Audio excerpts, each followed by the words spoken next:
Hey, welcome to Road to Forever. I'm Terry, and in today's video, I'll be sharing some quick tips for how to heal gastritis naturally at home. And so what gastritis really is inflammation of the stomach lining. And for some individuals, gastritis can actually improve on its own, but in some instances, without treatment, it can actually lead to stomach ulcers and increase your risk for stomach cancers. So you probably want to know, what are some of your signs and symptoms of gastritis? And for some individuals, they will have no signs and symptoms at all. But if you do have symptoms, they may include things like indigestion, nausea, vomiting, and a feeling of fullness after eating, especially in the upper abdomen. Now, in terms of how you are going to go about treating your gastritis at home, the first thing to do is, if you're someone who normally eats really large meals, or maybe you go out to a buffet and you end up overeating, with gastritis, that is something you're going to have to avoid. And so my first tip is to make sure you're eating smaller, more frequent meals. And the reason why you want to do that is because this will help to ease the amount of acid in your stomach. So throughout the day, eat smaller, more frequent meals. So that's tip number one.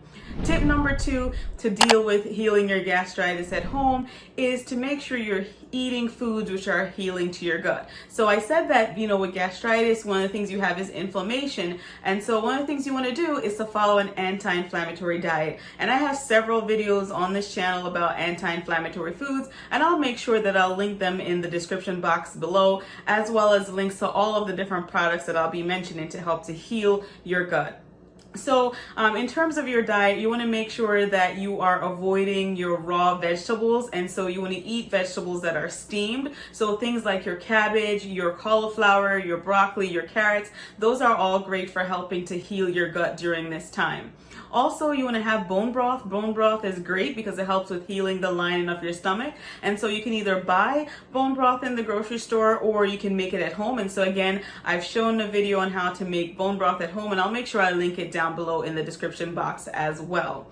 The next thing you want to do in terms of the types of foods that you want to eat is you could use aloe vera juice. So aloe vera juice also very soothing to the stomach. So if this is something that you include in your diet, this is something that you can definitely include, as long as you clear all of this with your own healthcare provider, because you don't want to make any drastic changes to your diet without consulting your healthcare provider and making sure that you have accurate diagnoses.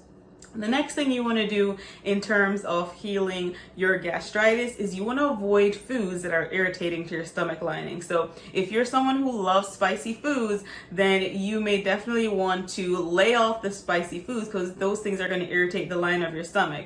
You also want to avoid, the fried foods, the fatty foods. You're going to want to limit your consumption of alcohol. You also want to make sure that you are limiting the acidic foods, so things like your citrus fruits, your lemons, your limes, and also limiting things like tomatoes that are high in acid. So those are some of the foods you definitely want to make sure that you're avoiding. You also want to make sure that you're limiting things like your milk and your cheese. But in terms of dairy products, if you're someone who can tolerate, something like kefir, which is, has great probiotics, and that's something that's a dairy-based product, which you might want to keep in your diet, because again, it will have all of those good bacteria, which will be good for helping to balance out, the healthy versus unhealthy bacteria in your gut. So kefir, even though it's a dairy-based product, this is one that you may actually want to keep in your diet. My next tip for healing your gastritis at home is maybe to add some supplements to your diet. So supplements, so things like probiotics. So you want to make sure that you're getting a really good probiotic that's going to be good for digestive health. Maybe this would be a situation where you want to take some digestive enzymes, which will help to break down the food in your stomach. And then the next supplement that I would add would be licorice root extract. And I've talked about how helpful licorice root extract was for me when I was dealing with my stomach ulcer. And so, I will link the one below which I use, but with the licorice root extract, really what it does is it kind of coats your stomach, and it's very soothing. So this is something that I use and I thought was fantastic. The next thing that you want to do, believe it or not, is to reduce stress, because when you're stressed out, that can actually make it worse. So whether it's using practices like meditation, going for a walk, or just practicing some type of mindfulness, that will help you with reducing your stress levels. So those are my top tips for how you can heal your gastritis naturally at home. I hope you found this video helpful. If you did, I ask that you give it a thumbs up, share with your friends, and subscribe for more awesome content just like this. But before you leave, I want to remind you, you're only one prayer away. Thank you so much for watching, and I'll see you in the next one. Bye. Take care.